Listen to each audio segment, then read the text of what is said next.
Welcome back to the Tunnel Walk Talk. I'm your host, Emmett. Matt Rule and Nebraska coming off of a gut-wrenching loss to Michigan, 30-27. Today, we will be going over things that Nebraska needs to improve to beat Michigan State and teams further down the line. We're over national team rankings real quick. Passing yards allowed, 75.8 yards per game. We are ranked number 1 in pass defense. Passing yards per game. That's how many passing yards we have in a game. 351.8 is what we average per game. That is ranked number 5th in the nation. Our rushing yards allowed per game. Our rushing yards per game, it's 144.8. Not great. We're ranked 87th. Haven't really got a run game going this season. Total offense, we average 496.5 yards per game. That is good for 15th in the nation. Pass defense, like I said before, it's 75.8 yards per game. Number 1 in the nation. Rush defense, run defense per game. Teams average 173.5 yards per game, and we're ranked 105th out of 132 FBS teams for that. Our run defense is not good whatsoever. Points per game, as of yesterday, I calculated this. We average 48 points per game, which is a little surprising to me, actually. I know we had the 2 big wins against Houston Christian and Akron, where we put up 68 and 59 points. We are ranked number 11 in the nation for that. Scoring defense, points we allow teams to put up on us, we're averaging 13.5. It's good for number 21 in the nation, which I thought we were pretty low for that.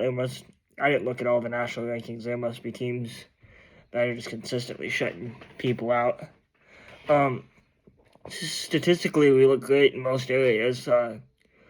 We haven't had these high of a ranking since, honestly, I've been alive. We've been pretty ass since then.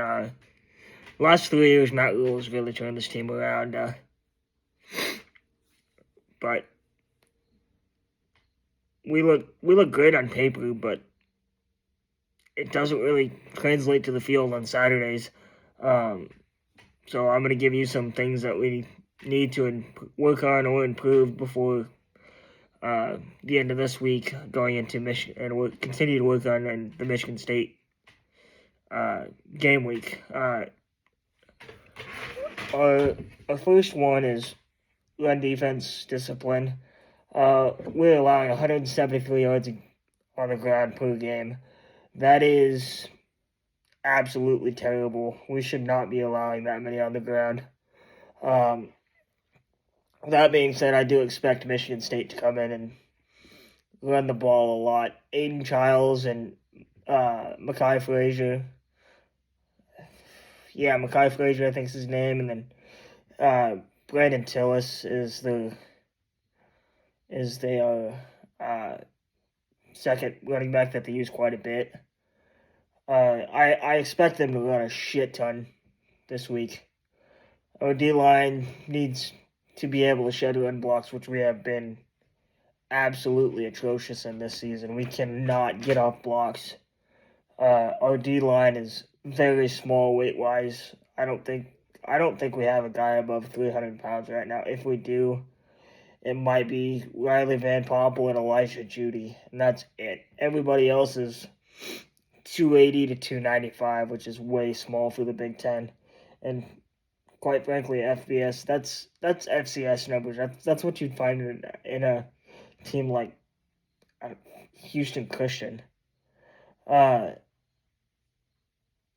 need to be able to shed the run blocks this week, and we have very much so struggled to do that all year. Number 2 is run blocking consistently, actually, is what my second one is. Despite a top five pass offense, we rank 87th of all FBS in the run game. our line has not been getting a push at all, and I I think that comes a lot from the left side from Pritchett, Gatula, and then whoever else is over there. I think Corcoran gets in there quite a bit. They need to find one guy and put him there and keep him there until he fucks up, which seems to be the common occurrence right now. We've played 3 left tackles this season consistently, and none of them have been able to give any sort of push. To beat Michigan State, we're gonna have to go through the ground along with the air. As long as we can keep that balance, it's crucial that we do that. I think we can have a lot of success. Our red zone efficiency is my next one. On both sides of the ball, our offense needs to be able to punch it in the end zone. We have not done that very well. I think we're right about 66%, maybe a little less. I think it's right around 60, in between 60 and 70% from the red zone. I mean, we had 4th and 2 last week against Michigan, and we couldn't punch it in. We decided to go for it. They had 3 downs to get 3 yards. They gained a yard in 3 plays. That is unacceptable. We need to be scoring touchdowns in the red zone, instead of field goals. Field goals are acceptable some of the time, but if we are on the 2-yard line, we need to be able to punch the damn thing in. Defensively, our next game against Michigan State, they thrive in short yardage plays. Tightening up in the red zone will be a key to success this week. Number 4, 3rd and short conversions. Nebraska overall 3rd down conversion rate is only 50%, which is terrible. But a lot of that comes from passing yards. We get down, we can't rely on a running back to get those 2 yards in times we need. And that's including Emmett Johnson. I think Emmett Johnson is a well-rounded back. We need to be able to rely on the run in short yardage situations. Number 5 is pass protection versus elite fronts. Dylan has been really successful, completing over 70% of his passes this year, but our O-line needs to step it up in pass pro big time. Against the Spartans, they like to dial up edge blitzes a lot like Michigan did to us. They had guys coming off the edge every fucking play. On 41 dropbacks, I know. Yeah, 41 dropbacks, they had 36 pressures. I don't know how people can say Gillen played bad that game. He had 308 yards and 3 touchdowns and 1 pick, running for his life the whole fucking game. It was just a bad game from the O-line in general. Ball security is another big thing. We've had 5 turnovers on the year, 1 pick, 4 fumbles. We'll need to be more sure-handed against tougher competition in the Big Ten. That's really all the note I have on that. I get some Emmett Johnson's fumble that he had was just a good hit on the ball. It's not much he could have done. Good bicep hit to the ball. Dylan's fumble was he didn't get it tucked in time, and then we had a couple others that weren't very good. Number 7 are special team sharpness. Our coverage units have been inconsistent for a little bit of the season, despite having more return yards than we have had in the last 2 years. I'm sure it's last 2 years combined. I know last year we already have more than last year's. I think we had 78 yards returning against Akron. The second game of the season, and we had more than last year already, which is kind of sad, actually. We need to get more production in the return game. Jacory and Isaiah Mosey, they both need to step it up back there. Kath Williams on kick returns, not making the stupid mistakes of. I can get if it's inside the 5. If it's inside the 5 and There's nobody around. Just let the damn thing go. Get the touchback. Take the yardage. You don't want to start out on the 15-yard line if you don't have to. My last one is penalty discipline. Nebraska's shown stretches of sloppy penalties in key spots. False starts and holds are the big ones. Against a grinded out team like Michigan State, avoiding drive-killing flags will be huge in this. Elijah Pritchett has had a lot of false starts. Last week, the first play he got in, he false started on. Granted, I don't necessarily think it was his fault. I think it should have been encroachment on the defense. But then again, it was still called a false start, and he's accounted for most of our false starts. Actually, this line just has not played good, and a lot of our penalties have come from the line. I'm going to go over some studs and duds for the season this far. In the season, Dylan Raiola, he has really, really impressed me this season. He's already got 1,137 passing yards. He's got 11 or 12 touchdowns. I can't remember. He's only got one pick on the season. Through four games of the season, he's looking like a top 10 quarterback in the nation. If he was anywhere else, he would be getting major Heisman hype. He's got better stats than half the Heisman frontrunners. And it's sad to say that because the baby Mahomes shit and all this and that, and he's just not getting the respect he deserves. My second stud is Emmett Johnson has had 200-plus yard games this season. Having a strong run game with him will make him an X factor going down the stretch. I think we're going to have to rely on the run quite a bit down the stretch, especially when they play USC. They got a really good pass defense. Iowa, their run defense is better than anything, but they've got a serviceable pass defense. Same with Minnesota. All trap games, honestly. Michigan State, on the other hand, I don't think they have a very good pass defense. Yes, they played USC last week and got exposed bigger than shit, but that's how it goes sometimes. My number three stud is Ja'Cory Barney. He's our leading receiver and has multiple big play moments. He's come up clutch in some crucial situations. He's bailed Dylan out of a lot of shitty things, and on top of that, I'm pretty sure he's our leading receiver with touchdowns too. He's got 3 on the year, I believe, which is more than he caught all last year. My number 4 is gonna kind of contradict what I said just a little bit ago with the defensive line, because my number 4 guy is on the defensive line. Williams Nwaneri, I think that's how you say his name. I still haven't figured out how to say his name. He has very, very high upside. He's only a redshirt freshman, I believe. He has shown promise in the past, but not so much to run. This guy was a 5-star out of high school, out of St. Louis, I think. Maybe it was St. Joe's. It was one of the Saint places in Missouri.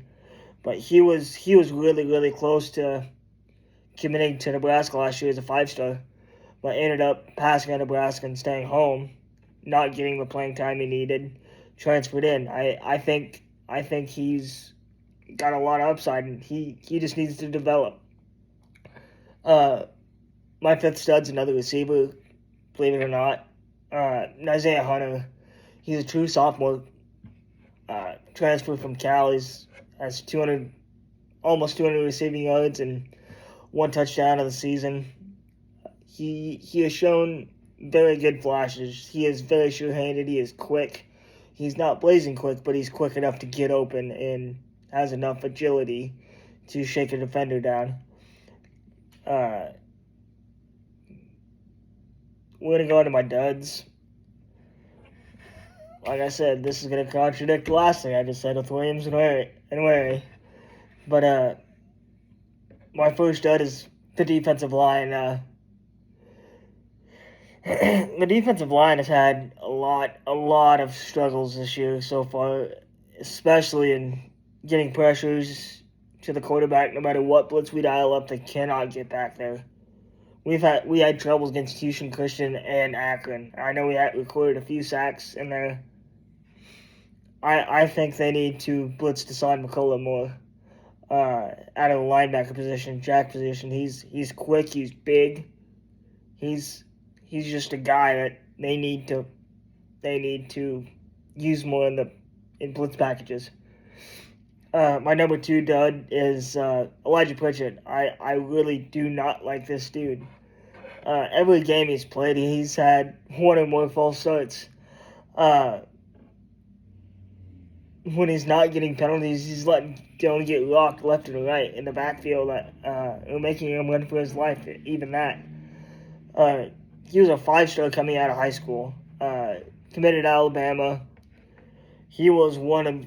I'm almost sure he was the worst defensive lineman in the offensive lineman in the SEC last year. He gave up a lot of pressures, and come to think of it, against Michigan, he gave up 3 pressures. Gunnar Gatula gave up 2, and I'm sure almost all of them were sacks, if not just 1 or 2 of them. My number 3 dud is Marquez Watson-Trent. Georgia Southern transfer had very productive years leading up to transferring out as a grad transfer. He is really, really struggling to translate to the Big Ten this year. I really liked him transferring into Georgia Southern, and he just has not proved anything. I don't know if it's just because he's not getting enough time, not getting enough time to show what he can do. I'm not sure. I haven't got a good read on him yet, but for right now, he is a dud to me. My number 4 is the running back room behind Emmett Johnson. This running back room is very, very unproven. They need to get Ives, Nelson, Mosey, Booth, whoever. I do not care. I don't care if you're a freshman. I don't care if you're a sophomore. I don't care if they picked you up off the street. They need to find somebody that can be a proven number 2. And honestly, I think they need to give Kenneth Williams a chance back there. Yeah, he's only a sophomore catching returns for us right now, but he is fast. He is blazing fast. They need to get somebody in there to be a productive number 2. So Emmett Johnson is not burnt out halfway through the season by USC. We're not getting any running back production because he's either A, hurt, B, just burnt out and can't go anymore, or C, everybody figured out how to stop him because he's getting 30 carries a game. My last dud is the pass block on our O-line. Our pass block has not been good this season. We had the worst PFF pass block grade last week. Emmett Johnson came in with an astounding 10. Mind you, this is out of 100. Praska came in with like a 55. Gatula, he was at like a 60, 65. Gatula was at a 60. Elijah Pritchett came in like a 35. Everybody else did well enough to not include in that list. Above a 70 is where I tend to cut off from serviceable to, hey, we should probably find somebody else here. But they need to find someone to protect Dylan. Like I said, he on 41 dropbacks on Saturday, he was pressured 36 times. He was making a lot of plays that he didn't need to be making outside the pocket. My next one is I stumbled upon the Cover 3 podcast the other day, and I listen to them every now and again. It's not like I religiously listen to them. But Tom Forneli, he's the main guy on there. He says he's out on Dylan Raiola, which made no sense to me. I'm going to read you word for word what he said, because I wrote down word for word what he said. Tom said he's annoying in the stuff that he does when running left and right, making stupid little sidearm flicky throws that aren't necessary. He never steps into a damn throw, even when he has a clean pocket. It's horrible. He tries to make cool plays when he should be making the plays that are there. I think Tom Forneli is an absolute idiot. He has not watched any film on Dylan. And then I was watching it back today on the little clip that they put out about him. And every single clip that he had was a Lindenmeyer throw, the Jacory Barney outside the pocket throw. Like, it was him dropping fucking dimes. Like, how can you contradict what you're saying with the film when you can't even back your shit up? When you have a big ass line in your face, when you got a guy that's 6'5", 6'6", 6'7", 6'8", however big the defensive line on the other team is in your face 36 times a fucking game, you're probably going to make some mistakes. You're going to throw a pick. Like the pick he threw against Michigan last week. There was a safety sitting over top and a safety sitting out on the boundary corner. He was a boundary corner sitting on the outside. He did not see that because there was a guy in his face. He tried to make he made the right read. He just didn't put enough zip behind it. I think if you put more zip behind it, he could have fit it in that window. There was a lot of room there. But even then, on 36 pressure, he still threw for 308 yards, over 70% completion. I think it's like 73% completion. 308 yards, 3 touchdowns, 1 pick in a game. I think you're a damn good quarterback.